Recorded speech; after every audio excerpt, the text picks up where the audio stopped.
நிறைய பேர் அப்போவே சொன்னாங்க, இந்த சேலஞ்சிலலாம் ஜெயிக்க முடியாதுடா, இது ஒன்றும் அவ்வளோ ஈஸியானது இல்லை.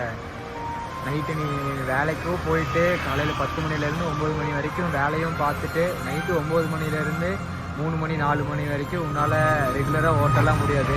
ஒரு வாரம் கண்டினியூவாக ஓட்டலாம், அதுக்கப்புறம் உடம்பு சரியில்லாமல் ஆயிடும், உன்னால் கண்டிப்பாக இந்த சேலஞ்ச் ஜெயிக்க முடியாதுன்னு சொன்னாங்க. அவங்கெல்லாம் சொல்லியிருக்கும் போதே நான் கேட்டிருக்கணும். ஆனால் நான் வந்து கேட்காம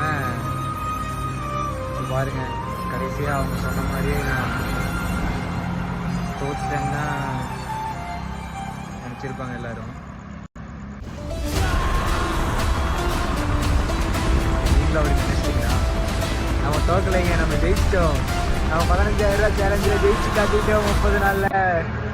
ஆமாங்க, இன்றைக்கி நம்ம டே 30ல் இப்போ டைம் எவ்வளோ ஆச்சுன்னு பார்த்தீங்கன்னா கரெக்டாக 5:03 ஆச்சு. 15,000 ரூபா ஓட்டுற சேலஞ்சில் நம்ம ஜெயிச்சு காட்டிட்டோம். ஜெயிச்சு காட்டிடுவேன், ஜெயிச்சிடலாம் அப்படின்னு சொல்லிடுவேன். உங்கள்கிட்ட சொன்ன மாதிரியே நான் ஜெயிச்சு காட்டிட்டேங்க. ஜெயிச்சிடலாம், ஜெயிச்சு காட்டுவேன் அப்படின்னு சொல்லிட்டு இருந்த இடத்துலேருந்து உண்மையாக ஜெயிச்சே காட்டிட்டேங்க நான்.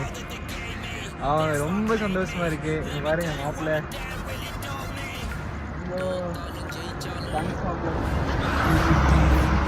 அவனை ஜெயிச்சே காட்டிட்ட கடைசியாக நம்ம. ரொம்ப சந்தோஷமா இருக்குங்க.